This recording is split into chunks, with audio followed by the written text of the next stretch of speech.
자, 오늘은 하나님의 사람들 기드온 하편, 하나님이 선택한 300명이라는 제목으로 말씀을 나누도록 하겠습니다. 우리나라는 예전서부터 외세의 침입이 굉장히 많았었죠. 그런데 그 외세의 침입이 본격적으로 시작된 때가 고려 말기와 조선 초기 당시입니다. 그 당시 일본 열도는 극심한 내전으로 나라가 너무 혼란스러운 상황에 있었고, 그러자 갈 곳 없는 그런 무장 세력들이 우리나라로 쳐들어와서 수탈을 일삼았던 것이죠. 이 왜구들은 특별히 우리나라에 들어올 때에 다른 곳이 아니라 전라도나 경상도에 있는 이 곡창지대를 중심으로 쳐들어와서 곡식을 강탈해 갔고, 그로 인해서 그곳에 있었던 농민들은 시시때때로 쳐들어오는 왜구 때문에 온전한 삶을 살기가 힘들었습니다. 우리가 오늘 살펴보고 있는 기드온도 바로 그와 같은 그런 배경에서 우리가 이해를 할 수 있어야만 됩니다. 오늘 본문이 이 기드온 사건이 벌어지는 무대의 배경은 이스르엘 골짜기라는 곳입니다. 이스르엘 골짜기, 이스라엘 골짜기가 아니라 이스르엘 골짜기입니다. 이스라엘은 국토의 대부분이 산, 바위, 광야로 이루어져 있습니다.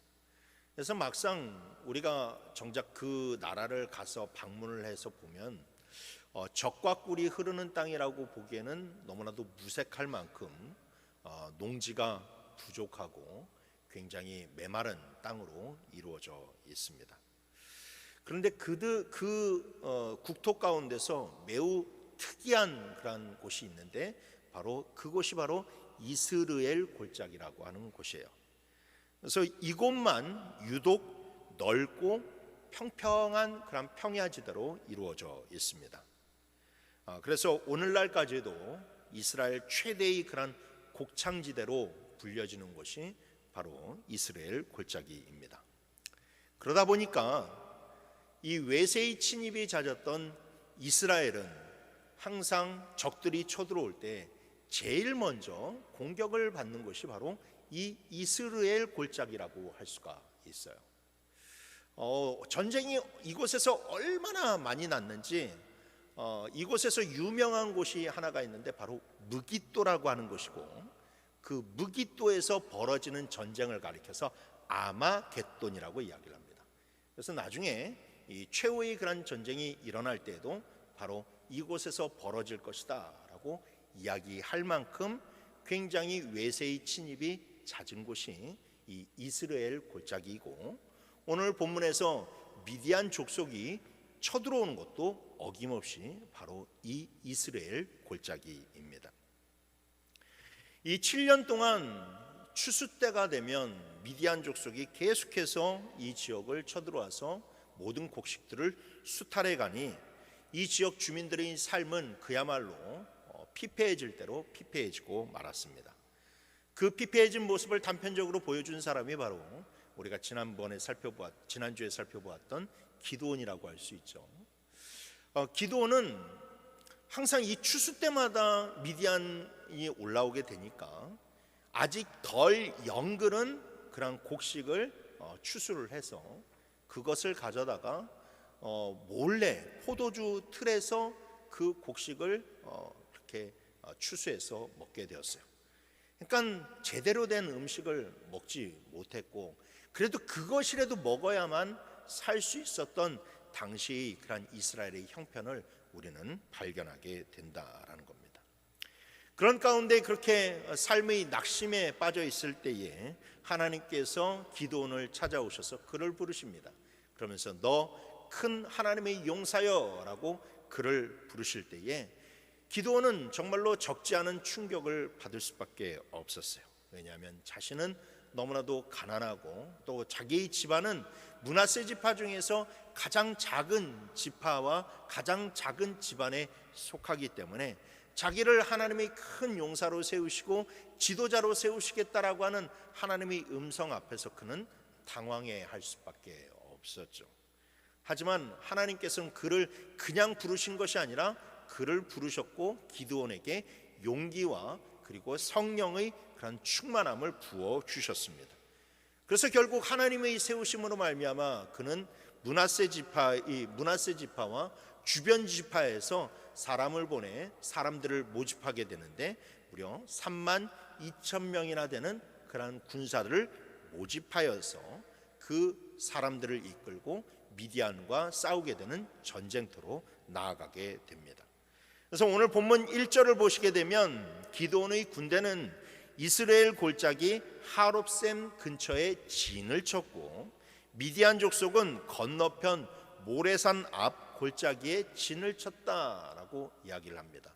서로가 맞대고 진을 치고 있었다라고 하는 것은 이제 진짜 전쟁이 임박했다라는 것을 의미하고 뒤로 물을 수 없는 상황에 이르게 되었다라는 거예요. 그래서 이제 진짜 전쟁을 내일 하냐 아니면 내일 모레 하냐 하는 그 중요한 시점에 들어가게 되었는데 그 시점에서 하나님이 매우 청천벽력과 같은 그런 말씀을 기드온에게 하십니다. 그 말씀은 무엇이냐? 너에게 사람이 너무 많다. 너를 따르는 군사가 너무나도 많으니까 그 군사를 줄여라 라고 이야기를 하시는 거예요.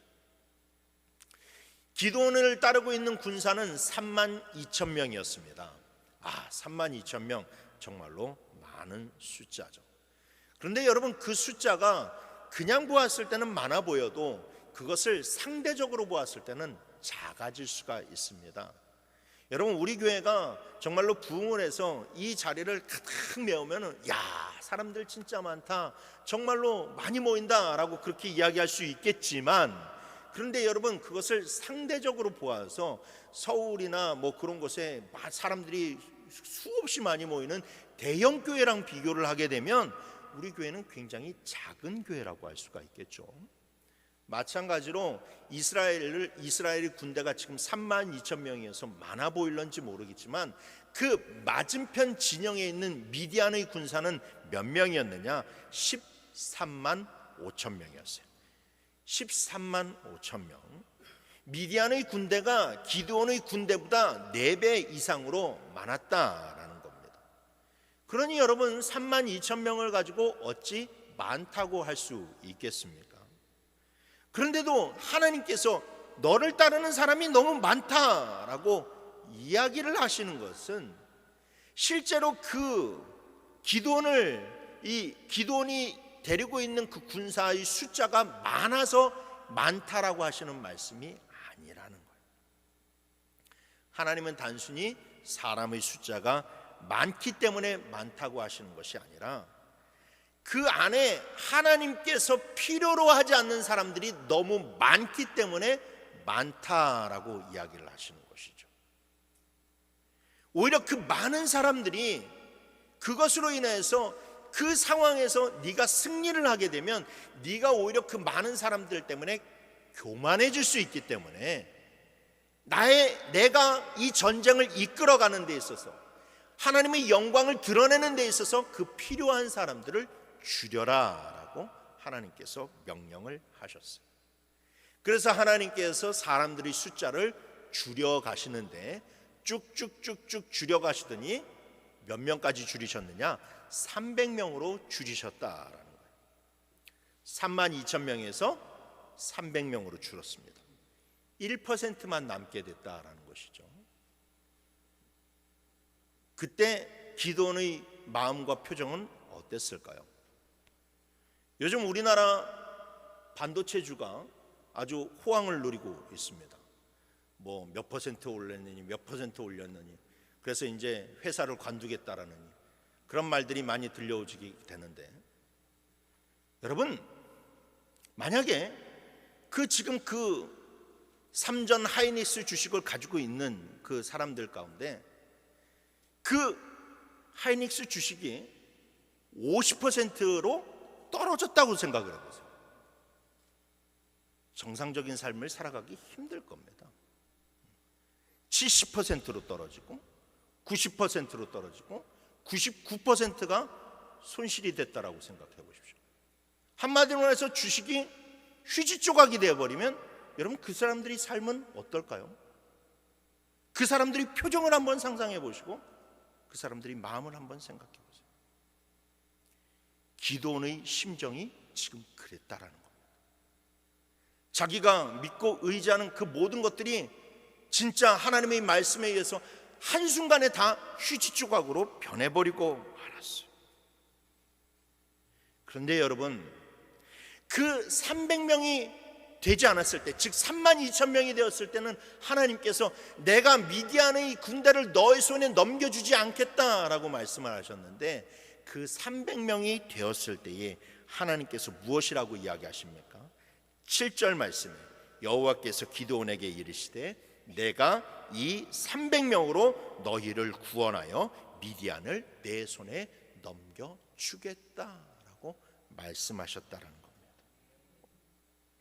그렇다면 도대체 이 300명은 대체 누구이기에 하나님께서는 그렇게 줄여서 이 300명으로 만드셨고, 그리고 정말로 이 300명을 통해서 하나님은 기드온에게 붙여주셨을까요?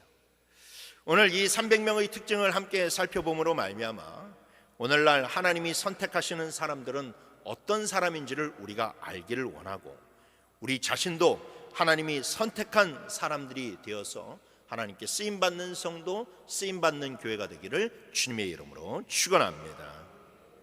첫 번째로 우리가 살펴볼 300명의 특징은 나팔 소리를 들을 수 있는 사람들이었다라는 것을 기억하시길 바랍니다. 먼저 여러분, 기드온이 전쟁에 나갈 사람들을 불러들일 때에 그 소집하는 장면을 눈여겨보시길 바랍니다.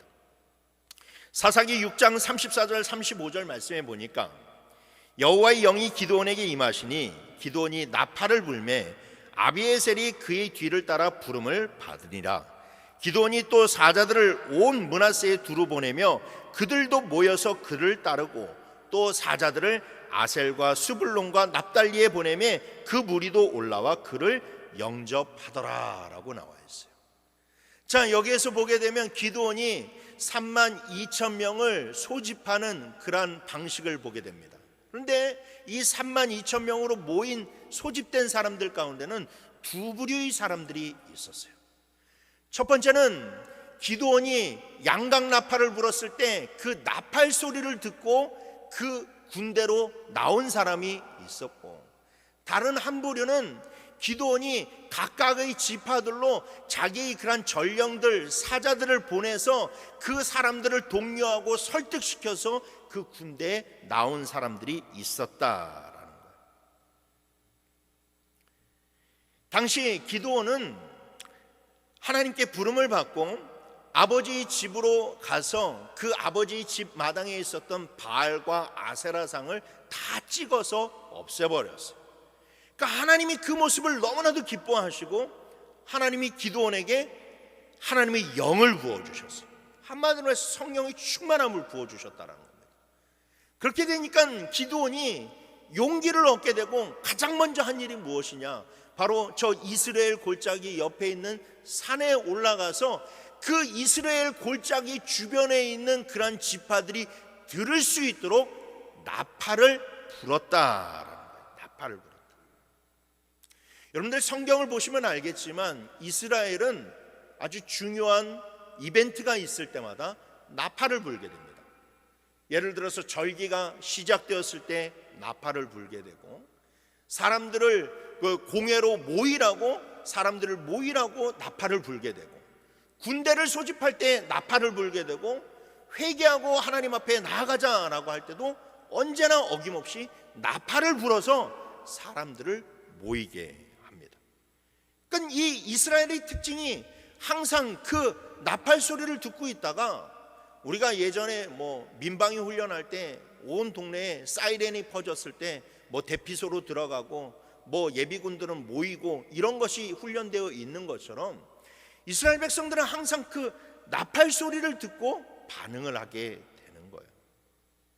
그럼 오늘 본문에서 기드온이 그 위로 올라가서 성령에 감동하여서 나팔을 불었다라는 것은 무엇을 의미합니까? 적이 쳐들어왔다는 것을 의미하는 것이 아니라 바로 군대를 소집하는 나팔이에요. 군대를 소집하는 나팔. 그런데 그 나팔 소리가 그냥 단순한 나팔 소리가 아니라 기드온이 성령에 가장 충만했을 때, 하나님이 영으로 감동되어서 그 위에 올라가서 나팔을 불었다라는 것이죠. 그 나팔 소리는 어느 때보다도 위엄이 있었고 이스라엘을 깨우는 하나님의 권능이 담겨져 있었습니다. 그런데 그 나팔을 불었을 때에 그 나팔 소리를 듣고 나왔던 사람들은 누구냐? 아비에셀 가문만 나왔다라고 이야기하고 있어요. 이 사사기 6장을 읽다 보게 되면 이 기드온의 그런 말에서 나오는 말이 무엇이냐? 아비에셀의 그런 가문은 므낫세 지파 중에서도 가장 작은 집안이다라고 그렇게 이야기를 하고 있어요.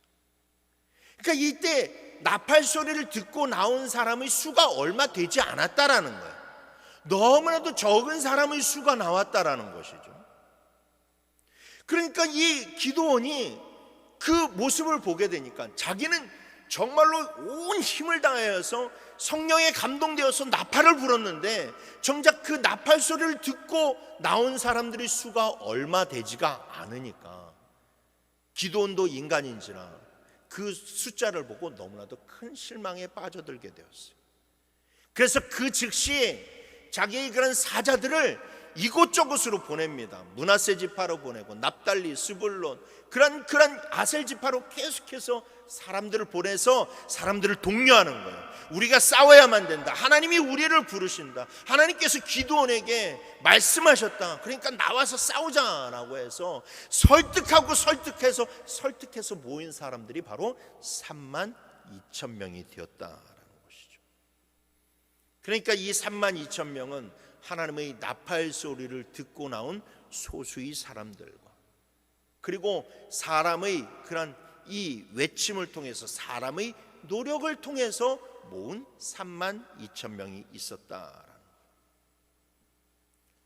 여러분, 하나님이 왜 수많은 사람들을 다 보내고 300명만 남겼는지 여러분들 아시겠습니까?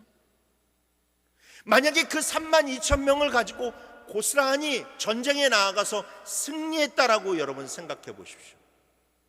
그러면 기드온이 뭐라고 생각하겠어요? 내가 그래도 그렇게 열심히 사람들을 불러 모으고 최선을 다했으니까, 내가 노력했으니까 이 전쟁에서 승리할 수 있었구나라고 그렇게 생각할 것 아니겠습니까? 그래서 하나님이 이 사람들로 인해서 네가 교만해질 수 있기 때문에 내가 너의 힘으로 불러들인 사람들은 다 보낸다라고 그렇게 이야기하시고, 하나님이 다 불러 내보내시고 다 그들을 보내시고 바로 300명만 남기셨다라는 거예요. 하나님은 하나님의 그 성령의 음성, 그 성령의 나팔 소리를 듣는 사람들만 남기셨어요. 왜냐? 하나님은 그런 사람들을 통해서만 역사하시기 때문에, 그런 사람들을 통해서만 하나님은 기적을 일으키시기 때문에 하나님은 당신의 성령의 음성을 들을 수 있는 사람들만 남기셨다라는 것이죠. 여러분, 이 진리는 오늘날을 살아가고 있는 우리에게도 동일하게 적용되는 진리입니다. 여러분, 성도의 특징 가운데 하나가 무엇입니까? 세상 사람들과 듣는 귀가 다르다라는 거예요. 듣는 귀가 달라요. 세상 사람들은 온통 세상의 목소리만 들을 줄 압니다. 세상의 뉴스, 사람들의 말, 세상의 소문, 이런 것들을 들어서 자기의 그런 삶을 계획하고 자기의 삶을 이끌어가는 사람들이에요. 그러나 성도는 그렇지 않습니다. 성도는 영적인 귀를 가지고 있어요. 그래서 영적인 말을 들을 수가 있고, 하나님의 말씀을 들을 수 있는 귀가 있고, 그 말씀을 들을 수 있는 귀가 있기 때문에 우리들의 입술에서 아멘이라고 하는 소리가 나오게 되는 거예요. 여러분, 제가 이 자리에 믿지 않는 사람들을 다 모아놓고 그 사람들에게 설교를 한들 여러분 그 사람들이 여러분들처럼 반응하겠습니까? 여러분들처럼 아멘 하겠습니까? 아니라는 것이죠. 세상 사람들 앞에서는, 그 귀가 닫혀져 있는 사람들 앞에서는 예수님이 와서 설교를 해도 절대 그 마음이 열리지가 않아요. 그 말씀을 이해할 수가 없어요. 신약 성경에서 그것을 고스란히 증거해주고 있지 않습니까? 그래서 여러분, 우리가 예수를 믿고 성령이 우리 안에 거하시게 될 때에 우리의 귀가 열리게 되고 말씀을 들을 수가 있게 되는 것이고 성령의 감동을 깨닫게 되는 은혜가 우리에게 펼쳐진다는 것을 믿으시길 바랍니다. 그래서 여러분, 우리는 성령의 나팔 소리를 알아둘 수 있는 영성이 생기게 된 거예요. 흔히 말하는 성령께서 주시는 감동, 하나님이 주시는 감동을 우리가 알아차릴 수 있는 그러한 영으로 변화가 된다라는 것이죠. 요한복음 14장 26절 말씀에 보니까 보혜사 곧 아버지께서 내 이름으로 보내실 성령, 그가 너희에게 모든 것을 가르치고 내가 너희에게 말한 모든 것을 생각나게 하리라 라고 말씀하셨어요. 고린도전서 2장 12절 말씀에 우리가 세상의 영을 받지 아니하고 오직 하나님으로부터 온 영을 받았으니 이는 우리로 하여금 하나님께서 우리에게 은혜로 주신 것들을 알게 하려 하심이라 라고 얘기해요. 여러분, 이 말씀은 무슨 말씀입니까? 우리가 예수를 믿게 되면 막 성령이 와서 우리 그런 입술에 막 속삭이고 신령한 음성을 듣고 막 이런 것들을 의미하는 것이 아니라 성령이 우리를 가르치신다라는 거예요. 즉, 강단에서 말씀을 선포하게 되면 성령이 그 말씀이 무엇인지를 이해하게 만드시고 성령이 우리를 가르치게 하시고 성령이 우리를 길을 인도하게 만드신다라는 거예요.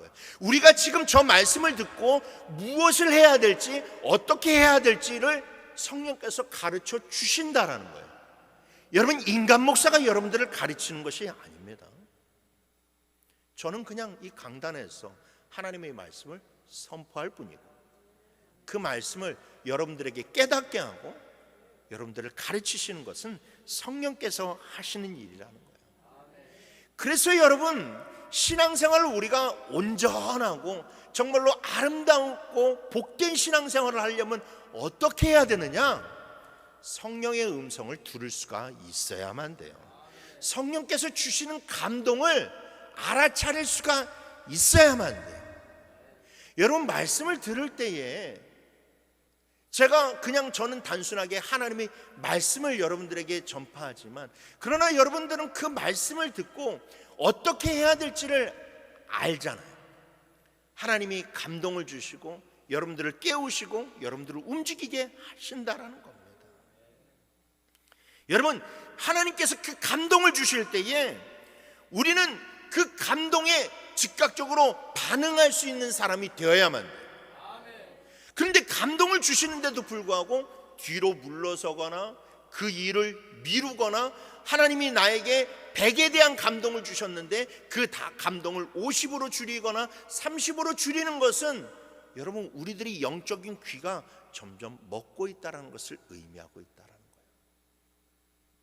여러분, 우리는 하나님께서, 성령께서 우리 그런 심령 가운데 깊은 나팔 소리를 울리실 때에 깨어나라, 일어서라 라고 하는 그 나팔 소리를 울리실 때 우리는 여러분 반응할 수 있어야만 돼요. 여러분, 이것이 무엇보다도 중요한 이유가 뭔지 아십니까? 우리가 장차 부활의 날에 바로 그 나팔 소리를 듣고 일어서기 때문에 그래요. 데살로니가전서 4장 16절 말씀에 주께서 호령과 천사장의 소리와 하나님의 나팔 소리를 친히 하늘로부터 강림하시리니 그리스도 안에서 죽은 자들이 먼저 일어날 것이다 라고 얘기하고 있어요. 주님께서 이 땅에 재림하실 때요, 여러분, 죽어있는 그런 자들을 깨우시게 되는데 다른 것으로 깨우시는 것이 아니라 나팔 소리로 깨우신다라는 거예요. 나팔 소리를 듣고 죽었던 성도들이 일어나는 거예요. 여러분, 우리 나중 구원도 나팔소리로 이루어지기 때문에 여러분 우리가 지금의 그런 현생에서의 신앙생활을 할 때도 늘 나팔소리를 들을 수 있는 귀가 있어야만 되고 그 나팔소리에 반응할 수 있는 귀가 열려 있어야만 돼요. 평생 그렇게 살다가 죽어야 돼요. 여러분 그래야지 우리가 나중에 깨어날 수 있는 거예요. 살아서도 우리가 그 나팔소리를 들을 수가 없는데 여러분 죽어서 어떻게 우리가 그 나팔소리를 듣고 일어날 수 있겠습니까? 그래서 여러분 우리는 지금서부터 성령께서 우리에게 부르시는 그 감동의 나팔소리를 들을 수 있는 훈련을 해야만 돼요. 성령께서 여러분들의 게으른 그런 신앙을 깨우치시거나 아니면 여러분들이 헌신의 자리로 감동을 불러일으키시거나 여러분들을 일어나라고 여러분들을 나팔소리를 하실 때 울려 퍼지실 때 감동을 주실 때 여러분 절대 그 감동을 흘려보내지 마시길 바랍니다. 여러분 오늘 스스로 자신에게 물어보십시오. 나는 주님께서 감동을 주실 때에 그 감동에 따라 용기 있게 결단하는 사람입니까? 아니면 사람의 권면을 받고 또 받고 얼르고 달래고 그래야 그제서야 마지못해서 하나님 앞에 나오는 사람입니까? 부디 성령의 나팔소리를 듣는 귀를 가진 성도들이 되셔서 하나님께 쓰임받는 귀한 사람으로 서시기를 주님의 이름으로 축원합니다. 두 번째로 300명의 특징은 그들은 언제나 영적인 경계심이 살아있었다라는 거예요. 자, 32,000명을 300명으로 줄여나가는 과정에서 하나님은 기드온에게 그 군대가 물을 마실 때를 눈여겨봐라 라고 그렇게 말씀하셨어요. 오늘 5절 말씀해 보니까 이에 백성을 인도하여 물가로 내려가매 여호와께서 기드온에게 이르시되 누구든지 개가 핥는 것 같이 혀로 물을 핥는 자들은 너는 따로 세우고 또 누구든지 무릎을 꿇고 마시는 자들도 그와 같이 하라 하시더니 라고 말씀하죠. 여러분 지금 이 시기는 그 달력상 한 그 9월에서 10월 달에 해당하는 그런 시기예요. 추수기이기 때문에 이스라엘이. 근데 여러분 이스라엘의 추수기라는 말은 무슨 말이냐면 건기의 거의 끝자락이라는 것을 의미합니다. 그래서 이 추수가 끝나야 그때서부터 성경에서 말하는 이른비가 내리기 시작을 하고 그때서부터 이 여러 가지 일들을 하게 된다라는 거예요. 근데 여러분 건기의 끝자락이기 때문에 가장 메마른 때여서 자칫하면 탈진하기가 너무나도 쉬운 때가 바로 이때예요. 그래서 기드온은 군사들을 하롯셈으로 데리고 가서 목을 축이게 하였습니다.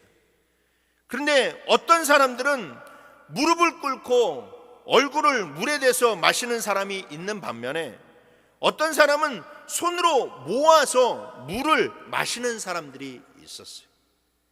여러분 이것은 단순히 물을 마시는 자세를 의미하는 것이 아니에요. 하나님은 그 물 마시는 모습을 통해서 그 사람의 모습을 마음 자세를 보셨다라는 것이죠.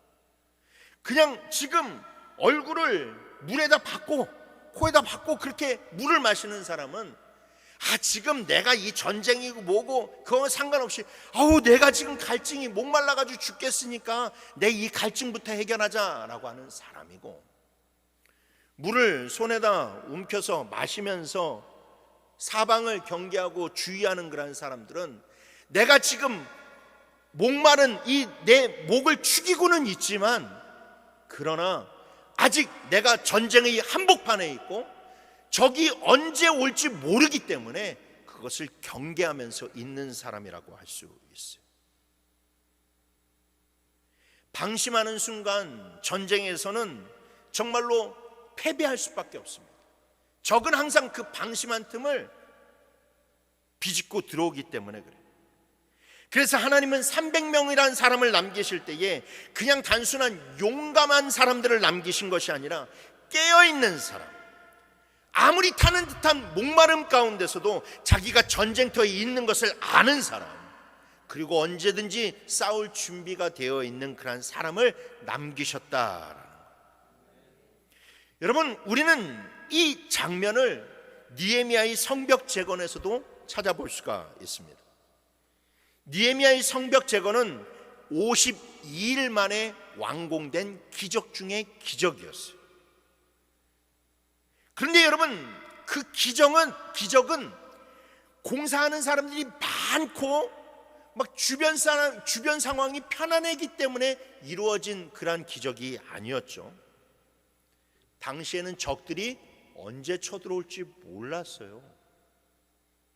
그리고 사람들의 숫자도 절대적으로 부족했습니다. 당시 바벨론에서 포로로 있다가 돌아온 사람 중에 너무나도 적은 숫자만 돌아왔어요. 대부분의 그런 이스라엘 백성들은 바벨론의 생활터전을 잡고, 야, 내가 여기에서 이렇게 편하게 살아갈 수가 있는데, 이제 자유의 신분도 얻었는데 뭐하러 내가 그 황무지가 된 이스라엘로 가냐라고 하면서 오지 않았어요. 그나마 믿음을 가지고 있는 소수의 사람들이 바벨론에서 이스라엘로 귀국을 했다고요. 그런데 그 소수의 사람들이 성벽을 재건하는데 얼마나 힘이 됩니까? 힘이 들겠습니까? 일할 사람도 부족하지. 그런데 저쪽에서는 적이 언제 쳐들어올지 모르지. 그래서 파수꾼도 세워야 되고 싸울 사람도 세워야 되는데 사람이 너무 터무니없이 부족하다라는 거예요. 그래서 성경을 보니까 어떻습니까? 그 이스라엘 백성들이 한 손에는 무기를 들고 한 손에는 연장을 들고 공사를 했다라는 거예요. 공사를 했다. 여러분, 그러면 일이 제대로 될 리가 없어요.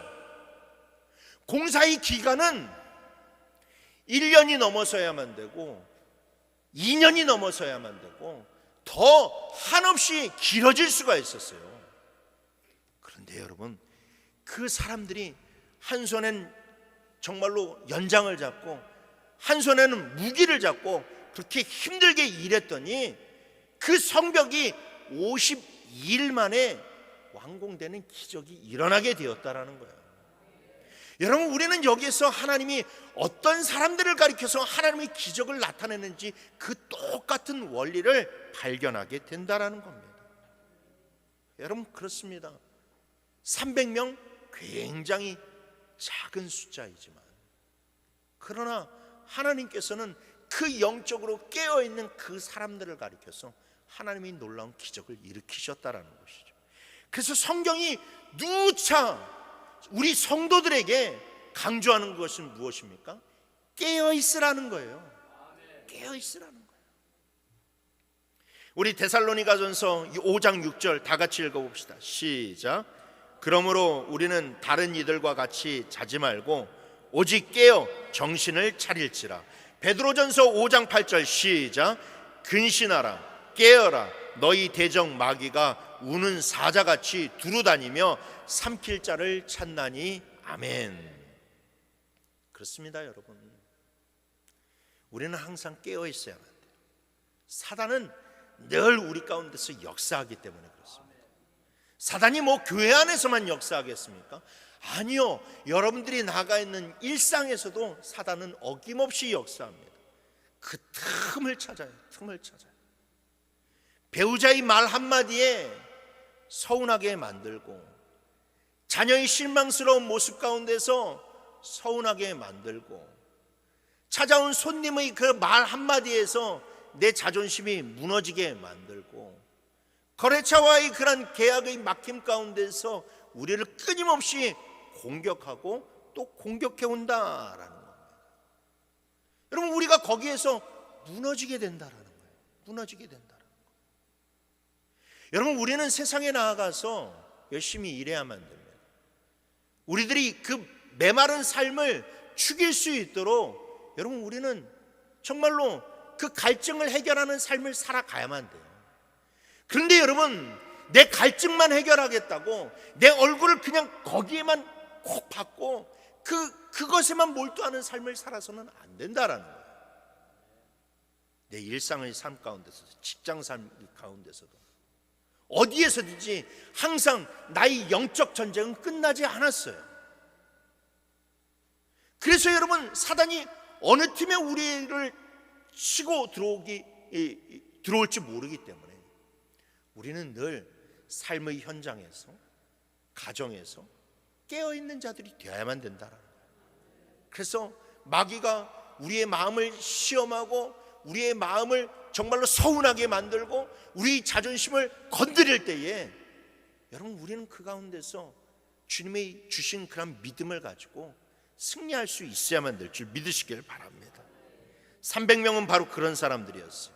그들은 목이 마른 순간에도 자기 필요에만 빠져버린 사람이 아니라 하나님의 뜻을 먼저 의식하는 사람들이었습니다. 하나님은 그런 사람들을 택하셔서 미디안을 무너뜨리셨습니다. 여러분, 우리 스스로도 돌아봅시다. 우리는 내 삶이 바쁘다고 인하여서 오로지 모든 영적인 일과 하나님의 뜻은 다 팽개쳐두고 내 삶만 정말로 전전긍긍하는 삶을 살아가고 있지는 않은지, 아니면 내가 아무리 힘들고 내 삶이 정말로 메마르고 갈증이 있을지라도 그러나 그 가운데서 삶의 갈증에 매몰되지 아니하고 언제나 내가 하나님의 영적 군사로서, 하나님의 그런 사람으로서, 일꾼으로서 정말로 영적으로 깨어있는지를 한번 살펴보시길 바랍니다. 그래서 우리가 늘 목마름 앞에서도 하나님 앞에 깨어있는 자가 되어서 하나님께 쓰임받고 우리 교회가 더욱더 부흥해 나가는 교회가 되기를 주님의 이름으로 축원합니다. 마지막 세 번째로 300명은 리더십을 존중하는 사람들이었다는 것을 기억하시길 바랍니다. 그렇습니다. 여러분, 이 300명은 각자 제멋대로 움직인 사람들이 아니라 하나님이 세우신 질서 아래에서 한마음 한뜻으로 움직인 사람들이었어요. 자, 사사기 7장 18절 말씀에 보시게 되면 이때 이런 말씀이 나옵니다. 나와 나를 따르는 자가 다 나팔을 불거든 너희도 모든 진영 주위에서 나팔을 불며 이르기를 여호와를 위하라, 기도원을 위하라 하라라고 이야기합니다. 이 외침은 단순히 전쟁을 시작하는 그런 신호가 아니었어요. 여호와를 위하라라고 하는 말은 우리 이 이스라엘 공동체, 이 군대의 그런 최종 주권자가 하나님이시라는 것을 드러내는 것이고, 기도원을 위하라라고 하는 말은 하나님께서 기도원을 통해서 우리 가운데 역사하신다라는 것을 알라라고 하는 것이에요. 한마디로 말해서 하나님이 세우신 질서를 인정하는 믿음을 보이라고 이야기했다라는 것이죠. 300명은 하나된 그런 마음, 하나된 목표, 하나의 명령 아래에 있었습니다.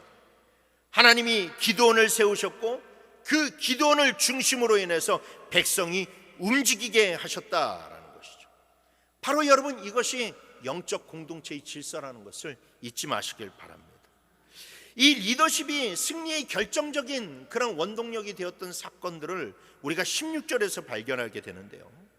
7장 16절 말씀해 보니까 300명을 세 대로 나누어서 각 손에 나팔과 빈 항아리를 들고 항아리 안에는 횃불을 감추게 해라라고 이 명령을 내리게 됩니다. 이게 하나님이 승리할 방법이다라고 하면서 알려주신 방법이에요.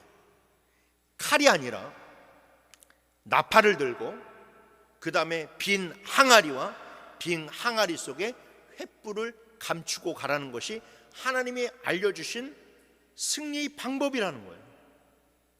여러분, 기드온이 그 말을 했을 때 사람들이 여러분 얼마나 황당했겠습니까? 아니, 지금 칼을 잡아도 시원찮을 판국에, 아니 정말로 일당 만을 상대할 수 있는 그런 신무기를 갖추어도 시원찮을 판국에 나팔, 비낭아리, 횃불을 가지라니, 여러분 이것은 이해할 수가 없는 말이었어요. 그런데 여러분, 이 300명이 왜 이런 것을 우리에게 지시하냐고 따지지를 않았어요. 계산하지 않았어요. 반문하지 않았어요. 그들은 기도원의 지시에 따라 하나님의 뜻으로 받아들였고 그것을 순종했습니다. 여러분, 그들이 순종했기 때문에 하나님이 그 놀라운 은혜로 역사하시고 결국 미디안 그 수많은 군대가 자중질환이 일어나서 그 가운데서 다 넘어져 버리고 말았잖아요. 사실상 여러분, 결과론적으로 생각하면 그거 이외에는 답이 없었어요. 그거 이외에는 답이 없었어요. 그런데 그거를 하나님께서 하나님의 방법으로 모든 것들을 무너뜨리셨다는 것이죠. 그런데 여러분, 만약에 32,000명이 그대로 있었다고 생각을 해보세요. 그 32,000명을 데리고 간 사람들 가운데 대부분의 사람들은 어떤 사람입니까? 기드온이 좀 합시다, 좀 해봅시다, 내가 이렇게 좀 빌게, 좀 해줘요, 좀 와줘요 라고 한 사람들이 수두룩했어요. 그런 사람들한테 가가지고 칼 내려놓으십시오, 나팔을 붙잡으십시오, 비낭아를 들으십시오, 거기에다 횃불을 감추시오 라고 그렇게 이야기를 한다면 그 사람들이 어떤 반응을 보였을까요? 여러분, 그때는요 진짜 1분 1초가 중요한 그런 순간적인 판단을 내려야 되는 때였어요. 그런데 그 사람들은 따졌겠죠, 물었겠죠, 나는 할 수 없다라고 이야기를 했겠죠. 웅성웅성대면서 그 은밀해야 될 그런 시간에 그 소란 때문에 이스라엘 백성들은 무너지고 말았을 거예요. 발각이 되어서 죽어버리고 말았을 거예요. 여러분, 이게 바로 하나님이 300명만 남기신 이유예요. 성령의 음성에 들을 수가 있고, 그리고 하나님이 세우신 사람에게 순종할 수 있는 사람들.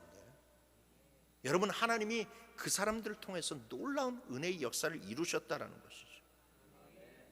여러분, 하나님은 자기 주장만 강한 사람보다 하나님이 주신 말씀 아래 자기 자신을 낮출 수 아는 사람을 통해서 역사하신다라는 거예요.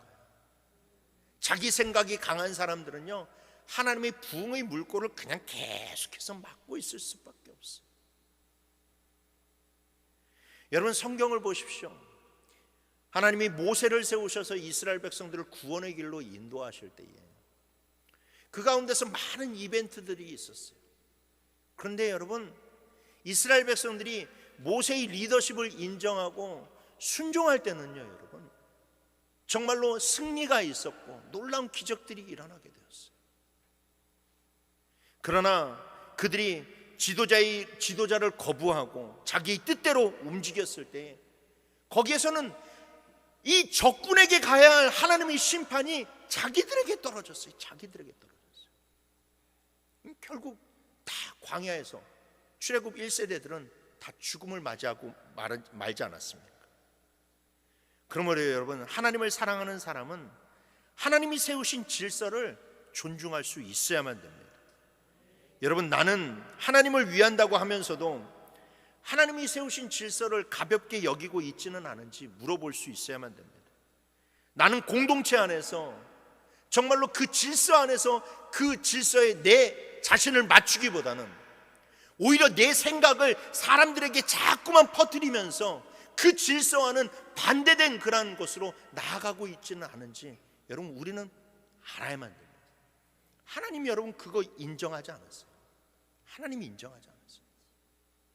그래서 하나님이 당신이 역사를 펼쳐나가실 때, 당신이 사역을 펼쳐나가실 때, 당신이 공동체를 부흥의 길로 나가실 때 하나님께서는 그 질서를 확립하시고 그 질서를 막고 있는 그런 모든 것들을 다 허물어 버리던다는 것을 우리는 알아야만 됩니다. 사도 바울이 얘기했습니다. 고린도전서 14장 33절 말씀에 하나님은 무질서의 하나님이 아니시오 오직 화평의 하나님이시니라. 여러분, 창세기 1장에 나와 있는 천지창조의 모습을 보게 되면요, 하나님이 질서에 따라서 창조하셨어요. 사람 창조하시고 첫째 날 사람 창조하시고 둘째 날 해를 창조하신 것이 아니라 첫째 날 육지를 창조하시고 둘째 날 바다를 창조하신 것이 아니라 여러분, 그 천지창조의 첫째, 둘째, 셋째, 넷째, 다섯, 여섯 그 창조의 순서를 보게 되면 하나님이 질서에 따라서 창조하셨어요. 그래서 여러분, 우리가요 질서에 따른 삶을 살아갈 때 우리가 하나님의 은혜의 혜택을 맛볼 수가 있는 거예요. 하나님이 우리의 삶 가운데 얼마나 아름다운 것들을 계획해 놓으셨는지 그것을 발견할 수 있는 거예요. 그런데 그 질서를 내가 무시하고 정말로 하나님의 질서를 따르지 않을 때에 우리의 삶 가운데 여러 가지 안 좋은 일들이 벌어지게 된다라는 겁니다. 여러분, 그래서 교회는 하나님께 대한 그런 주권을 고백하고, 그리고 그 주권 가운데서 하나님이 세우신 리더십에 대한 존중이 있을 때에 여러분, 교회는 능력 있는 공동체가 될 수가 있어요. 그래서 여러분, 목회자의 권위가 살아있어야만 되고, 또 그 가운데서 하나님께서 세우신 여러 단체의 그런 리더들이 그런 권위가 살아있을 수 있어야만 돼요. 그래서 여러분, 남선교회 회장이나 여선교회 그런 회장이나 목장을 리더들이나 여러분, 그 리더들을 중심으로, 그리고 목회자가 정말로 하나님께 깨어있는 그런 자세로 이 목회를 이끌어 나가고 그 리더십이 살아있을 때 여러분, 교회에 소망이 있고 하나님께서 은혜를 주실 줄 믿으시길 바랍니다. 그러니까 우리도 믿음의 300용사와 같이 정말로 은혜로운 공동체가 되기를 원합니다. 나팔 소리를 들을 수 있는 사람들이 되시길 바랍니다. 그리고 여러분, 정말로 하나님의 은혜 가운데서 항상 깨어있는 자들이 되시길 바랍니다. 그리고 리더십을 존중하는 그런 사람들이 되셔서 우리 교회가 더 큰 부흥의 그런 길로 나아가기를 주님의 이름으로 축원합니다.